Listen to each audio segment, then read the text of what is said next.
Happy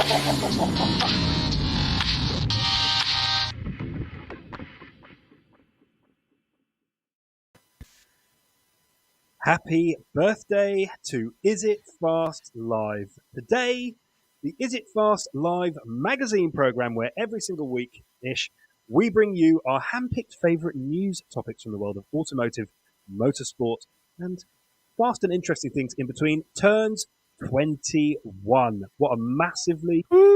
He's got a drink in hand because we're going to try and spend the next 45 to 55 minutes convincing absolutely everybody that just like our podcast being 21 episodes old, we are also 21 years of age.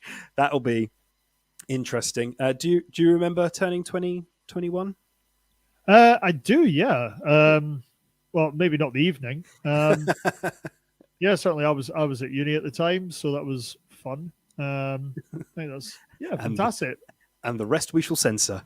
I think we should. Yeah, I think that's very sensible. Yeah, 21. That's amazing. We can actually drink in America now. I know. It's fantastic. It's not a huge number for us here, but we'll all do it. But welcome to Is It Fast Live, the weekly magazine program where we handpick some of the favourite news topics from the world of automotive, motorsport, and anything, frankly, that goes a little bit too quick for comfort.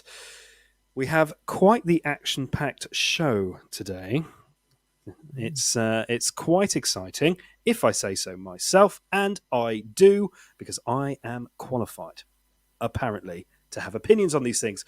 So if you're tuning in, whether you're listening to us through your earballs or whether you are watching us through your eyes, then thank you for joining us on this ride. Today we are going to be talking about the fact that there is a new pickup truck that will soon be available to purchase, seeing as we're carrying on the kind of American theme. You will see if you're watching Is It Fast Live that other Stu is sporting some hair on his top lip. We shall just quickly have a little chat about that. I think it's fair to say. Ferrari have got a brand new car. Whoop, whoop. If you want a fast mint, Volkswagen have given us a new Polo. The world of electric rallycross. We're bringing you a little bit about that. I'm quite excited about that. In fact, we have a little chat about the Formula One Championship season as it reaches its crescendo, World Superbikes, and of course, we talk a little bit about watches as well. So there's an awful lot to get your teeth into tonight. Thank you very much for joining us, everybody who is. Sorry, I'm raising my hand. Quick question. Where were you last week? I came on and did the pod all by myself, but I was witty, I was informative. Nobody hit record, so it's now just kind of all lost. I know. We took a bye week last week. Unfortunately, or fortunately, myself. In fact, we were both in Scotland last week. We were both in Scotland exploring some exciting things that we will be bringing to you guys, our lovely, beautiful audience, in 2022. I also went to watch some rugby, but it was wonderful. But without further ado... You can walk around naked in Denmark and it's not illegal. We start this week with news from... what used to be the other side of the pond, but is progressively both sides of the pond, where Ford this week, they gave us the brand new pickup truck known as the Raptor. No, it's a Ranger. Sorry, that's the other one. Still, what a good start. So Ford did announce the brand new Ford Ranger pickup truck that is available both in the United States of America, North America, and the UK. Interesting fact, the last Ranger was one of the most popular commercial vehicles sold in the United Kingdom, and in 2020, over 13,000 Rangers were sold in the UK, which is pretty extraordinary stuff. We don't really think about pickups being something that is really are particularly popular in the UK, but apparently it is. You do see them around. One actually lives down my street. So the new Ranger, you'll be able to order one kind of late 2022. We don't know how much they're going to cost yet. That has yet to be confirmed. But what they have shown us is obviously the new style interior and exterior. In terms of the general aesthetic, those of you who are familiar with pickup trucks around the world will see that it is essentially a baby F-150, the big daddy of pickup trucks. I think one of the best-selling motor vehicles in the US of A ever. It's bigger than the old one, 50 millimeters wider. Do you need a pickup truck that's wider and bigger? Probably. Always. I know, right?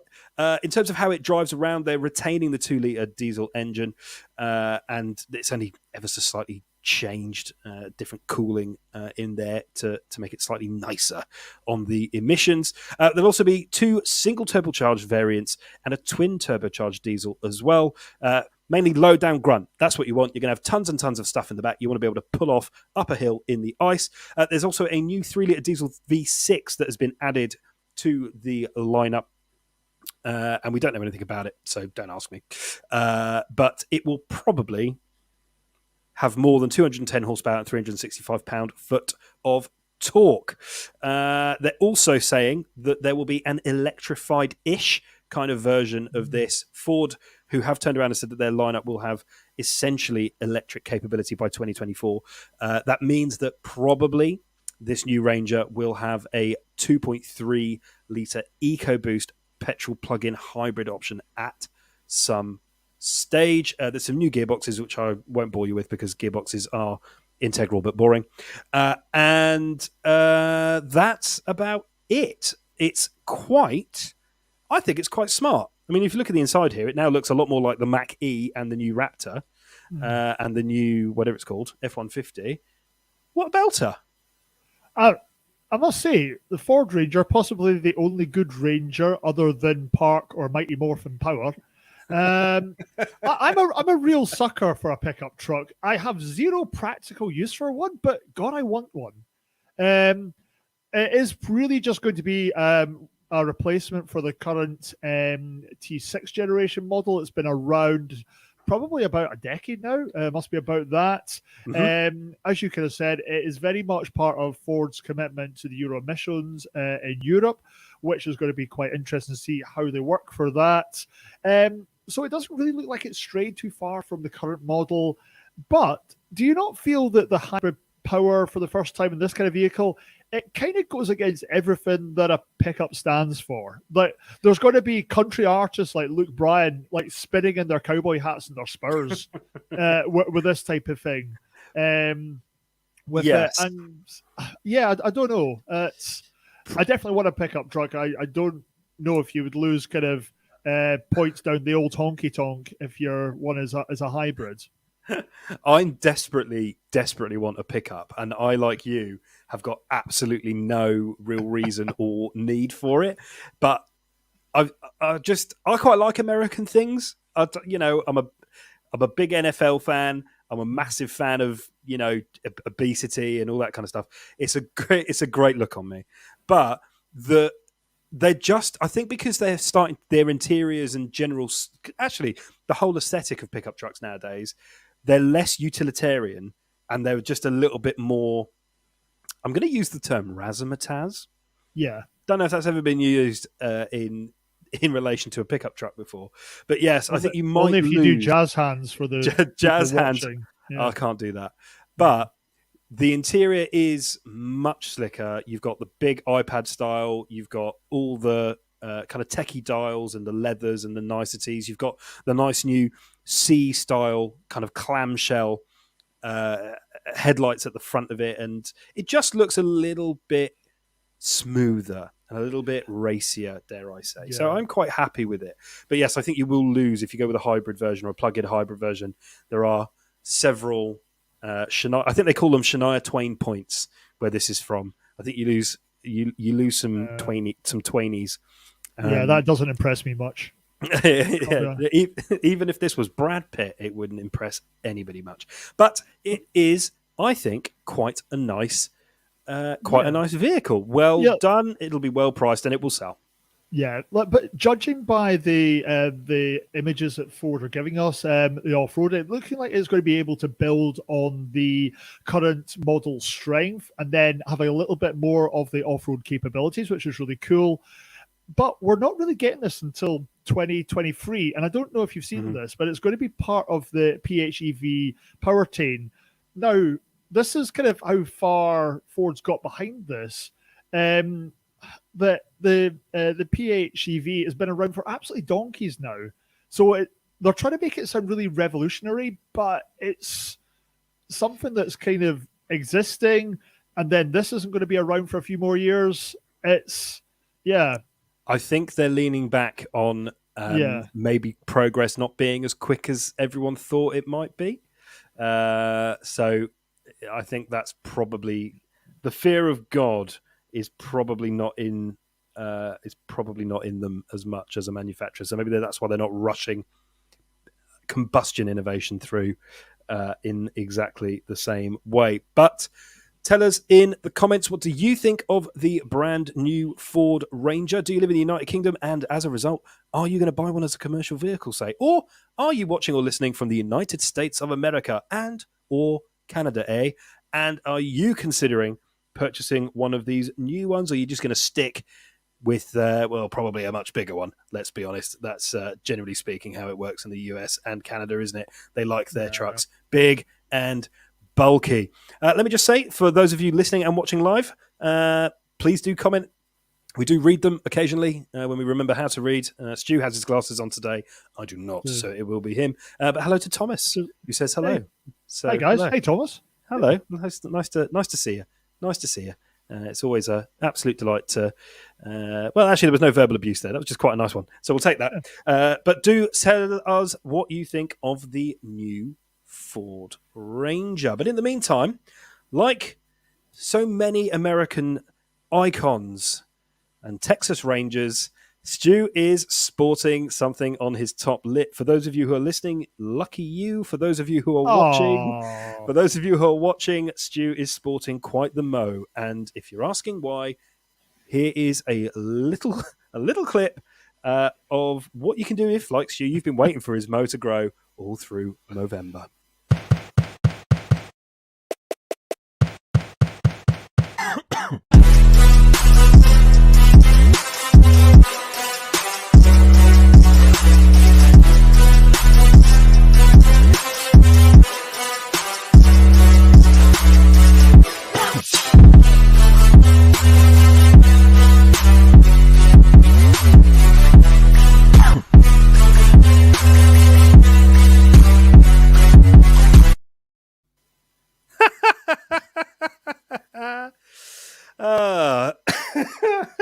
It gets me every time.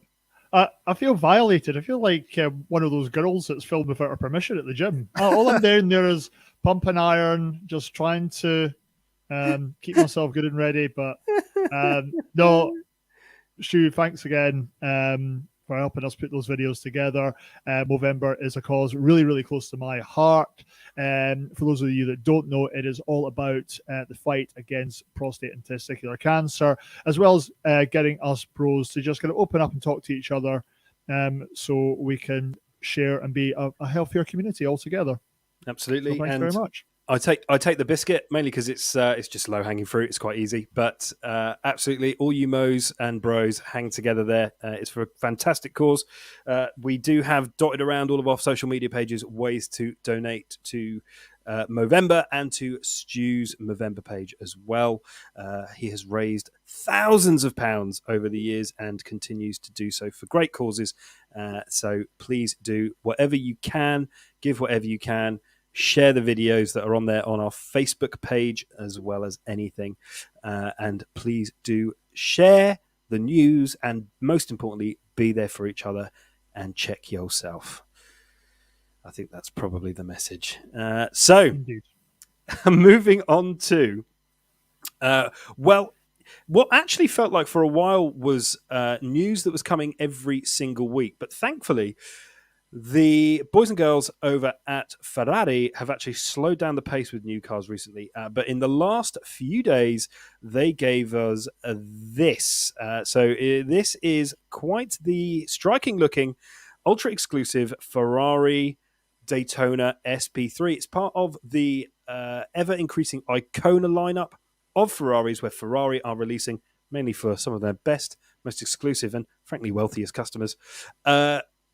Ferraris that are more about design and feeling and heritage, much like the Monza SP1 and SP2, which is why we now have the Daytona SP3. And those of you who are watching will see the SP1 and SP2, which is lovely. So the limited run Icona series is designed to appeal directly to Ferrari's regular customers. We don't know a lot about this Daytona, but we do know it's going to cost about 2 million euros, £1.68 million. It'll have a V12 in probably the middle, and it will drive it very, very quickly. But it's not about how quick it goes. It is about harking back, particularly in this Daytona's case, harking back to those well-known racing cars of the 60s and 70s. What do we think? Ferrari knocking it out of the park, in my humble opinion. You know what? This is just absolutely beautiful. This is the kind of car that is a poster on a 12-year-old boy's wall that you're actually covering up a picture of Melinda Messenger. No, just me. Fair enough. This is an absolutely beautiful piece of engineering and design.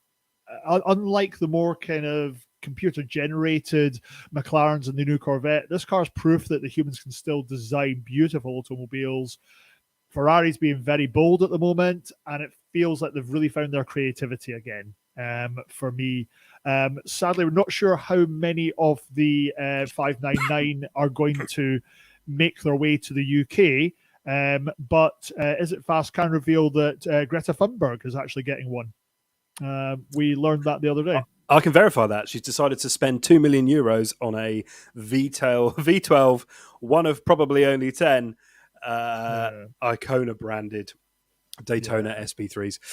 But tell us what you think of not just this rather exclusive and lovely Ferrari Daytona SP3, but generally speaking, how are you finding Ferraris? We're quite interested because I think they're coming back to their design prowess. I know this is very much an exclusive for those of us who can afford one, but I think they're doing quite a job, both bringing their heritage in, and you can see at the front there's very kind of F8 Tributo, kind of SF90 kind of styling. It's almost Roma-esque, in fact.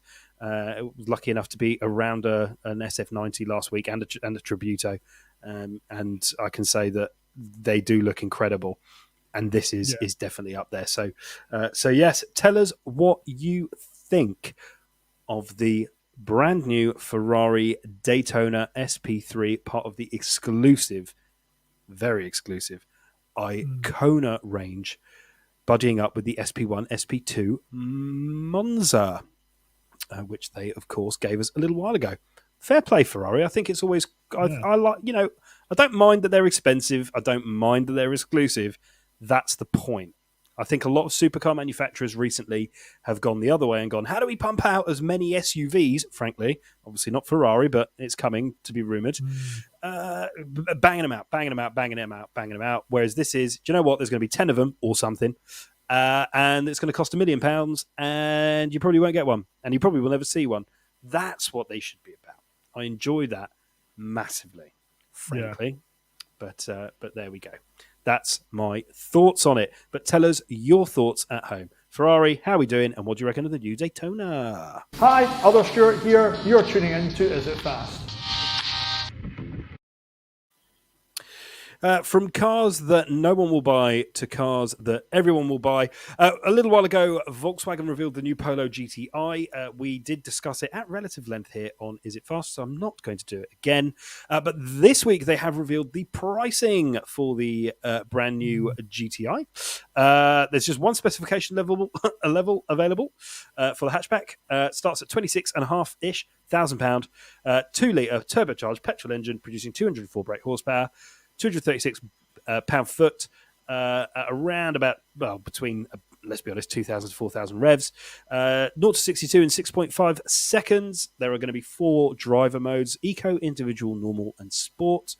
And I think it is a very pretty little thing, especially with that LED strip that you're looking at now if you're watching us. It is in keeping with the entire the entire Volkswagen range at the moment. I think they'll sell a fair number of these. Might be a little bit pricey, if I'm honest. I thought it was going to come in at slightly lower. Don't know why. But the new Polo GTI now has its pricing to go with its looks and specs. Do you like it? I like it. can I say another hot hatchback? And I'm glad you actually said it there. I honestly had to double read the name. Is it a Polo or is it a Golf? Mm-hmm. It's very much the Golf inspired looks. For me, this is what the Golf GTI should have been. It still looks to me like a George Foreman grill, even down to the bumper tray grill at the start of it. Still no real word about the long rumored manual gearbox option that would kind of give it the Ford Fiesta ST rival. But like you, I think the price tag is a little bit high. And also, is there going to be an entry price level of this? Are there going to be add-on options with it? They always kind of add these things. Yeah. We all know the Fiesta will be a better drive and it'll be cheaper. The i20 is more fun and probably more reliable. And then you've also got like the Yaris as well that is going to be roughly the same kind of price. I do like it. They will sell a lot of it, but I think Volkswagen have maybe just been a tad lazy here. I've got to be honest. Yeah, I think VW, we've mentioned it on Is It Fast Live before, haven't we? Where VW are still reeling, I think, from their Dieselgate scandal and billions of dollars having to be paid out on one thing and the other. And that has affected build quality. It's also affected a number of different things, I think. This is just me guessing. I do like VW. I had a VW until very recently. I had a Golf GTI. It was fantastic. The Polo GTI is probably the same size as a Golf GTI now. If you go back to like a Mark III GTI, Golf GTI, it's probably about that size. It'll do the trick. I think you're right. I think it's got to go some to get better than a Fiesta ST. Fiesta ST is the benchmark. I wouldn't be going for one of these over a Fiesta ST for a variety of reasons. If you're going to spend out, and let's be honest, it's all about the monthlies, but I would rather have a i20N or a Fiesta ST. That's kind of where I am with it. But if you are interested in them, if you can part with £26,500 or monthlies, probably at around about 325, I imagine, that is where you're going to be. But tell us in the comments, what do you think of the new Polo GTI? Are you interested, or are you going to do the smart thing and go out and get an i20N or a Fiesta ST for less money and more fun? That seems to be where it's at. Don't even bother getting a new Golf GTI. Don't even bother getting a Golf GTI either. Don't even bother with that. I've heard horrible things. Although that said, we might be testing one in the new year, so I might change my mind because the best car I've ever driven is the last car I've ever driven. I am, it takes me a good, so I don't release my thoughts very quickly afterwards. It takes me a little while to be a bit more grown up and a bit more journalistic about the whole thing. But there we go. The Polo GTI. Right here on Is It Fast. Right here on Is It Fast.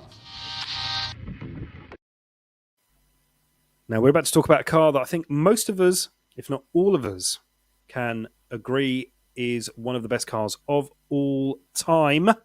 Yes. Yeah, the Lancia Delta Integrale. We've seen the Integrale, the Delta Integrale come back a number of times in the last few years in a number of different guises. But news this week confirmation that French racing outfit GCK Motorsport has modelled its all-new electric 2022 World Rallycross Championship contender on the original Delta Integrale. So the French team are going to put one of these out. It'll be their rally prepared version, exclusive E-Delta Resta mod. So that's quite interesting. Like all of the cars in the 2022 WRX, the World Rallycross, the Delta Evo E will use a Chrysler electric RX1E kit. Sounds cool. Generating 680 brake horsepower. That's more like it. 649 pound-foot of torque, of instant torque, resulting in, and I'm using inverted commas because that's what they used, eye-watering acceleration, faster even than Formula 1. So there you go. But the Delta Integrale, of course, one of the best rally cars of all time. Didn't do so well in Rallycross, I'm led to believe. Finished second in the French Rallycross Championship. That's about the best a Delta ever did in Rallycross. But isn't this cool? We're going to see this competing in the WRX next year, and it's going to be an EV, which means power, all up in your grills. It's going to be good, right? This is going to be amazing. Obviously, history massively on the side. How many World Rally Championships did the Delta win between the kind of the mid-late 80s, early 90s. 6, something like that. I want to say 8. 8, something like that. It was big. It was really big. But this is absolutely stunning. And this is exactly what a rally car should look like. Mm-hmm. Can't wait to see it back on the track. Yeah, it just kind of harks back to a time where you were really enjoying this kind of stuff. It's brilliant. Really is. Yeah, I agree. I was a massive rally fan in the 90s. It's what got me into motorsport. And this is one of my favorite cars of all time. Yeah. The fact that I've got no problem that this is EV. WRX that's what's going with that division. I think like if anybody watching or listening has never got even watched a modicum of World Rallycross or any kind of rallycross, you got to watch it. It is insane. The cars look mental, and the racing is just bonkers. You kind of watch it. I think it's like over 5 laps usually. Yeah. Tarmac into gravel, into tarmac, into gravel. Then you've got a joker lap where you've got to take a slightly longer lap, and then it's mind-bogglingly good. And then just as you feel like you can't take anymore, the race finishes, which is great. You have a bit of a rest, and then it starts all over again. And It is really, really good. I'm glad that they're bringing back the Delta Integrale in so many different formats. It works. They designed a fantastic car. So it really does work, and it'll just remain hugely popular to this day. Which is fantastic. Yeah. Well done, guys. Well, yes, I agree. Well done. So tell us in the comments, what do you think of the fact that they have basically just recreated a Delta Integrale for the WRX in 2022? Tell us what you think it looks like. Tell us how you think it's going to drive. And thirdly, and almost most importantly, considering the WRX is, of course, a sporting competition first, is it going to win races? This is important. Is it going to win races? But as a fair weather motorsport fan, I always look at how it looks first. If your car looks good, that's at least worth 2/10. So that's all you need. That's all you need out of a racing car. But fair play. I think it's an absolutely stunning contraption. And I'm very, very excited to see how it gets on next year. But before we can think about 2022, there are still a number of championships to wrap up, think about, and consider before the end of the year. None more so than Formula One. So we had the first ever Grand Prix in Qatar this weekend, just gone. It was almost an old school Hamilton performance to a degree, kind of led from the front, great qualifying, off he went, and he's creeping back. The wind is with him. Those of you who didn't watch it, it was kind of dominated by a few tyre mishaps for the rest of the grid. Verstappen didn't quite have the pace, and Mr. Alonso, what a legend. Back on the podium for the first time since 2014. It's his 98th podium. Fantastic. Yeah, and one of the best drivers on the grid ever. An Alpine, a favourite brand of mine anyway. Bringing home another podium this year. And a massive shout out to Sir Lewis Hamilton as well. Just championing rights, human rights in Qatar. I think it's fair to say that country is quite well known for not being nice to lots of people for lots of various reasons, none of which seem particularly just to me. So fair play using his platform to go out there and support groups, minority groups and people who, frankly, are not getting the rub of the green in Qatar. But the big question and our hot debate of the evening, which is a brand new feature I've made up right now. What do we think? He's got the wind up him, isn't he? He's gone from being dead and buried and Verstappen being clear favourite. Now, it's all changed. Very much so. We kind of wrote him off a few weeks ago, didn't we? But Mr. Hamilton, if you are listening, I'd like to apologise for what Stuart said about you there. Yes, Stuart said it. Yeah, Stuart definitely said it. But this is why he's one of the greatest of all time. It does make me wonder if Lewis Hamilton and Mercedes were just going to toy with Red Bull a little bit. Because where does this come from? Only 8 points separating them. If any driver can pull this off, it's Lewis Hamilton and the Mercedes team. Yeah. Now, what was it, a 25 plus seconds advantage over Verstappen on the race on Sunday. That's just absolutely fantastic. Yeah, When we were talking a month ago that this Red Bull car was totally outperforming everything in its wake. So Mercedes have made the changes again. But I do want to say, let's kind of stay a bit grounded on this, because if Max wins in Saudi Arabia, obviously F1's very first trip to Saudi Arabia, and Lewis retires, that's it. It's kind of game over. As well. Yeah, absolutely hair-raising stuff to the end of the year, isn't it? It really is. But there's a reason why Hamilton is F1's most decorated winner of all time. It's 102 wins over 35 different circuits. That is absolutely just baffling, isn't it? These kind of numbers. Yeah. He is without doubt the greatest of all time. I think it's fair to say he's earned that. And I genuinely would not be surprised if he did it this year. Yeah. He knows what it takes. So fair play. But tell us what you think. Is Hamilton going to continue with this form? And is he going to retain his title and make it 8 world championships, making him outright the most successful F1 driver by championships of all time? Or are Mercedes cheating little bleeps? Because that's obviously the other thing that everyone's talking about. They might have a little bit of a bendy rear wing, but who knows? I'm not an engineer, so all I know is he's ruddy bloody quick. And that is the most important thing. But tell us what you think. Is Verstappen going to win it, or is it going to be Hamilton? I said last time on the show it was going to be Verstappen, and now I still think it's going to be Verstappen, but by like a point. By like a point. Yeah. I think it's going to be heartbreak. So there you go.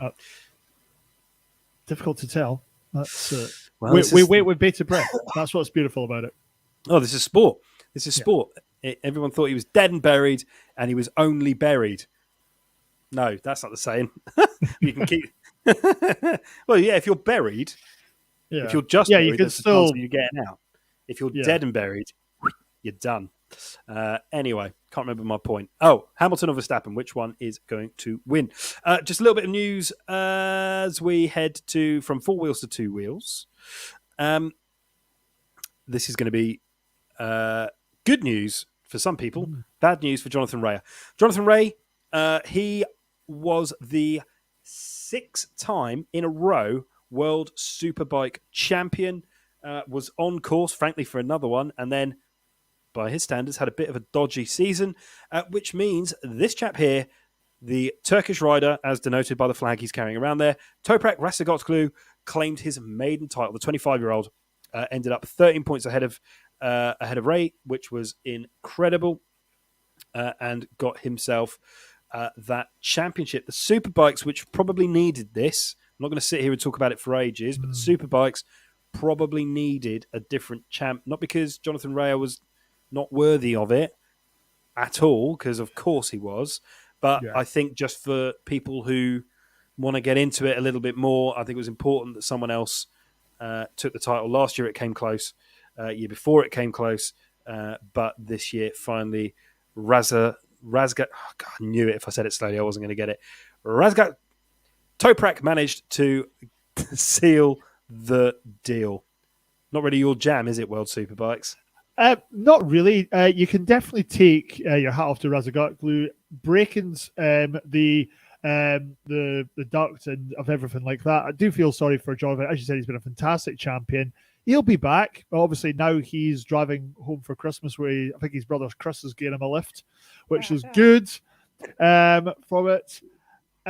But it's just been a fantastic title battle this year. You've had the 3 Rs, Rea, Redding, and Razgatoglu. At almost every race this season, they've kind of been there, making it far more compelling championship, better than the MotoGP. I believe that there's already been suitors for the new champ from the MotoGP world, but I can't quite shake the feeling that he'd be almost going to bring it up the rear. The level of talent in the MotoGP is still light years ahead of the Superbike guys, but still a fantastically entertaining championships. Thanks very much, guys, and we do it all again next year. I agree. I think the difference between two wheels with MotoGP and the Superbikes is the same as touring cars and F1. It's as night and day as that. But if Superbikes are or aren't your jam, one thing's for sure, if you're a motorsport fan and you want to keep up with all the latest news, the latest calendar dates, and generally speaking, keep up with your favourite championship discipline, you're going to need this. Results Hub. All motorsport results, all in one place. And now there's an app. Take results with you on the go as we bring you the latest standings from championships around the world. And there's more. Use the app to see who is racing and where with our handy calendar feature. Download the app now. Results Hub. All motorsport results, all in one place. That's right. If you head over to your app store, you can download Results Hub right now. Keep up to date with your latest favourite championships.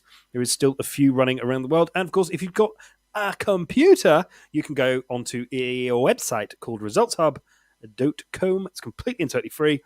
Sign up for a free profile. Follow your favourite championships as well. That is all possible thanks to Results Hub. But we've reached that point in the show. What time is it, mate? It's time to TikTok. It is time to TikTok. That's right. Every single week, because we are fans of watches, we scour the internet for the latest, almost interesting bits of news from the world of watches. And seeing as both myself and other Stu were in Bonnie, Scotland over the last 3 or 4 days, we thought, well, actually, Scotland's a place of innovation and also a place of watchmaking. And so this week I want to share with you a company called Qatar. Now, essentially, I wandered past one of their shops, as you do, as I was walking through a rather large and frankly terrifying shopping centre in Edinburgh. The St James's Quarter, if you're familiar with it, it is going to suck your money out. But popped into their showroom and had a chat with the guys there and had a look at some of their stock. And I must say, everybody in the world should know about them. First of all, lovely timepieces. I will say that. There is a number that you can choose from. This is one of my favourites, and one of your favourites as well, I think, isn't it? Is it the Sterling? Was that the one? It's the Sinclair. Yeah, Sinclair. Sorry, yes. Everyone. The Sinclair. Thank you. But the thing about these guys is it is a full... Yeah, I know, right? It is a full experience. So let me just read you something from their website. The inspiration for their design process comes from the diverse nature of Scotland. The vast mountain landscapes of the Highlands and the rivers running through the gently sloped glens are an infinite source of profound beauty. Agreed. The natural elements are contrasted with references to Scotland's industrial heritage in our steel watch cases and dial designs. Agreed. Scottish heritage materials have been associated with bespoke products for centuries. Agreed. The Harris Tweed and Johnson's of Elgin fabrics we used to craft our watch straps are the same as used by the finest British tailoring houses. The durability of tweed and softness of cashmere make for the perfect match to a quality watch. They're also a very hands-on company. Here you can see people doing a watch building experience. Oh, mate, it's unreal. And they've got whiskey in front of them as well. Yeah. The whole, awesome. honestly, the whole thing. If you're ever in Edinburgh or St Andrews, which is where they've got another showroom, you've got to just go in and experience. It is beautiful, and you can see all the different straps. There's something like 1,000 different combinations of these watches, because you can choose your strap and then you can engrave the back. Oh man, it's incredible. I absolutely loved them. I did nearly walk out with one, but I was convinced otherwise. It's my birthday next week, and that is why I think my better half convinced me not to buy one. Yeah. I was going to say, what the hell was she thinking? Now you're going to be really surprised by that vacuum cleaner she's getting. I know. They did have also a Black Friday sale on, which was 25% off. And just anyone watching or listening, they're not paying us for this. I just literally walked past their showroom, walked in, loved everything about it, and that is what TikTok is all about. It's incredible. And you're from Edinburgh. You ever seen this? You seen this? I know they're not from Edinburgh, but I've not been in the new St James Centre yet. No. to those that aren't aware of it, it does look like a large walnut whip. It does. It is a bit strange, but beautiful shopping centre. Lots of flagship stores there. I know Lego's in there. That's exciting. Maybe something we'll talk about later. But certainly, these watches are just a fantastic mix of simplistic and eye-catching design, perfect for the casual days or in the office. The Sinclair that I spoke about earlier, I just love the matte black rim on it, the rounded square face, the brushed chrome face, and almost this kind of aged dark brown strap, and even the little kind of subtle K on the fastener. It's those kind of tiny details that make this so beautiful. And the small secondary second dial on the 6 o'clock position is very, very nice. We've not mentioned price yet. The Sinclair that I was looking at, £175. What a bargain. Unbelievable, isn't it? Unbelievable bargain. Unbelievable. Yeah, as you correctly said, other watches and faces and straps are also available to interchange. But for me, hands down, so the kind of the half 6 position, very much my favourite for the Sinclair. Yeah. Something as well, I don't know if you picked up on as well, that Cartel seem to be environmentally conscious as well. That 2 kilograms of ocean-bound plastic will be collected on your behalf from either Africa or Southeast Asia on purchasing one of these watches. I did not realise that. Do you know what? I'm gutted I didn't just... The thing was, I was pushed for time and I wanted to go through the whole experience. That was my issue. Yeah. And so I thought, next time. So the very next time. And we're up there quite reasonably often. So I think the very, very next time. But if you are a watch fan, which I'm sure you are, you must absolutely head to Cartel Scotland. I think it's .co.uk or whatever. We'll put the links up. And just have a wee look around what they've got to offer. Because I tell you now, a complete and total hidden gem. I mean, not that much of a hidden gem. They've got 30,000 followers on Instagram, so they must be doing something right. But at the same time, you've got to check them out. Tell us in the comments what you think of what you've seen so far from this beautiful brand. I just can't believe I'd never heard of them. And then I walked past the shop and the showroom while I was trying my best to keep myself together after the rugby. And it was, do you know what? Just beautiful experience. Whoever the staff member was in there, sorry, I didn't catch your name. Just brilliant. Just, do you know what? You don't see that enough nowadays, and they work great. But that was your TikTok for the week, and we're going to go out and buy them right ruddy now because they're good. It is tempting, yeah. Honestly, it really is. And I saw them in the flesh, and for the price, they look incredible. You could charge 4 times as much, in my uneducated opinion. But Cartel don't change your prices until we. Cartel don't change your prices until we've gone and got one. But I tell you what, that whole thing, make your own watch, have a few whiskies. Yeah, looks good, right? Yeah, we will. I mean, we'll go and do. I'm going to go do that. I don't care. It's we should totally do that. We should definitely do that. Anyway. After a few whiskies, though, why has my watch got 4-minute hands? Yeah. Walk out with 9 watches. I mean, managed to, anywho, back to the world of automobiles. And this is actually quite exciting. Well, I think it's exciting. I think all cars are exciting within some sort of sphere. So Volkswagen this week, they've been full of the news. So this week they presented to us the brand new TRoc. Now it is of course a facelifted version of the existing crossover. 4 years after they first gave us the TRoc. What you're looking at here, if you're watching, is the R, which is the hot version, and frankly is the version I like looking at, which is why you're all looking at it. The 2022 model, due for delivery in the UK from around about next April.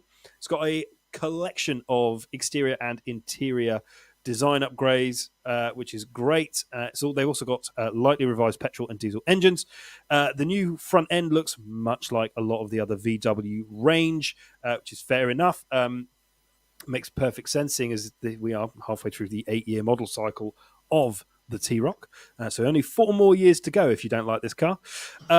New headlights, the new LED strip, obviously, new IQ Light Matrix units, which is an optional extra.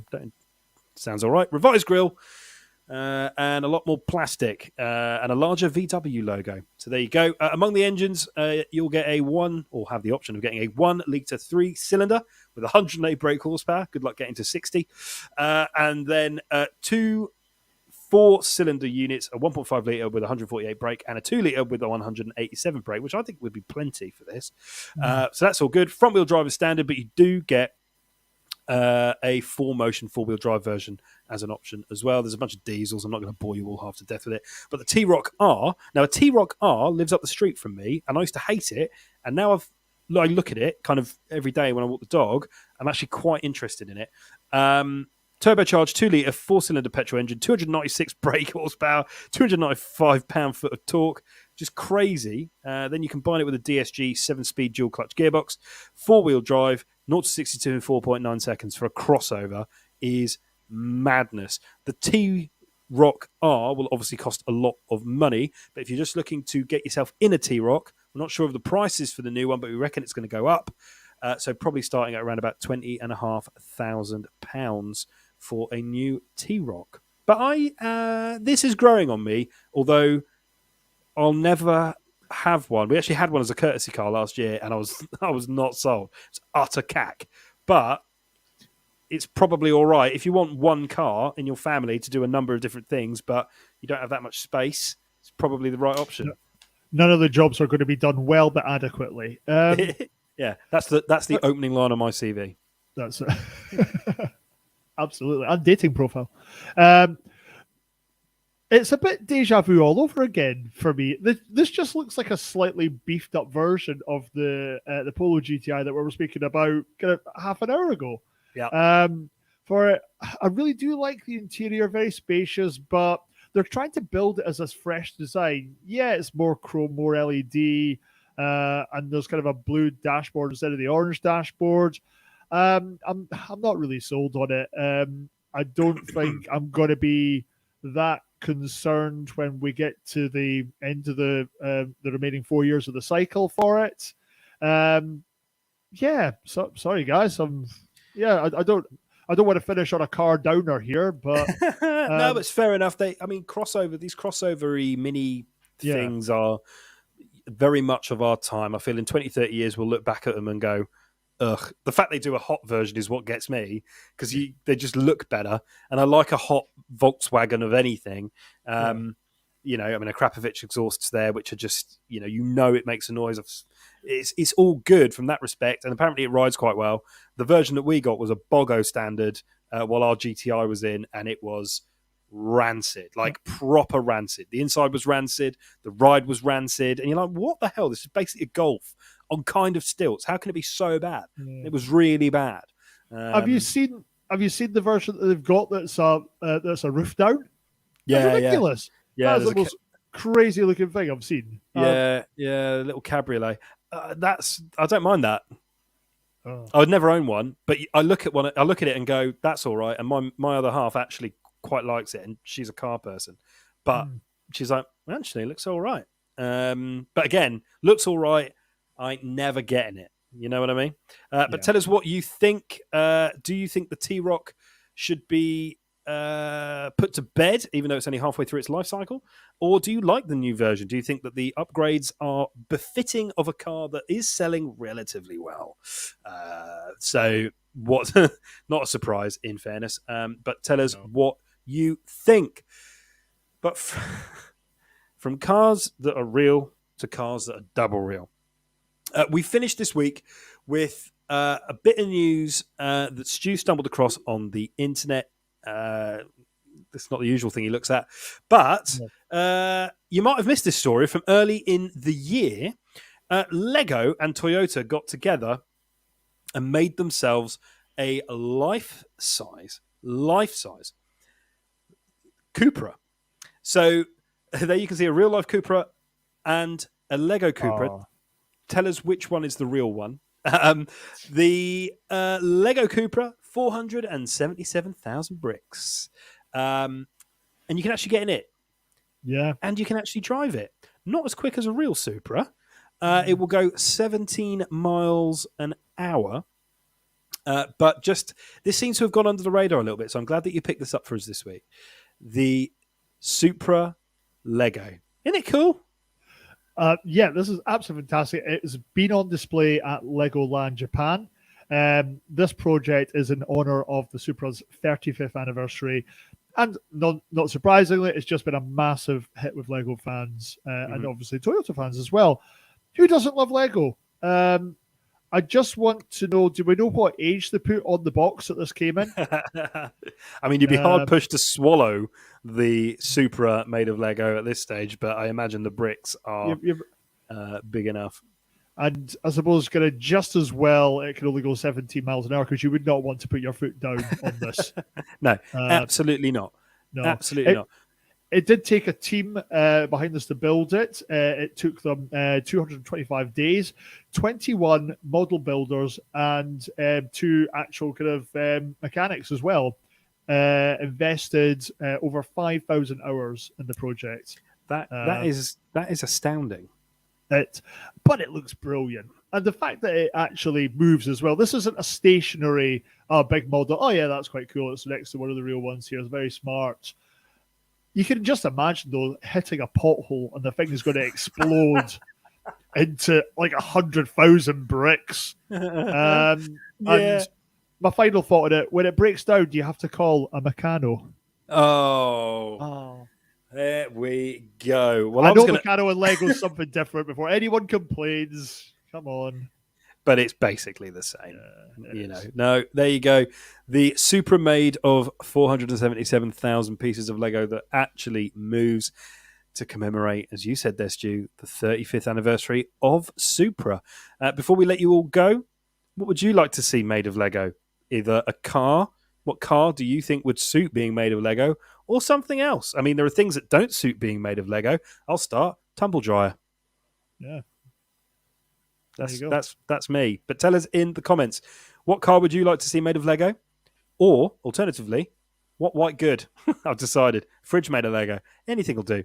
Tell us what you think. But a little bit of fun there. You might have missed it from the summertime as those people over there it was Legoland Japan, was it? It was. It's on display at the moment. Crazy stuff. They love the Lego. That is good stuff.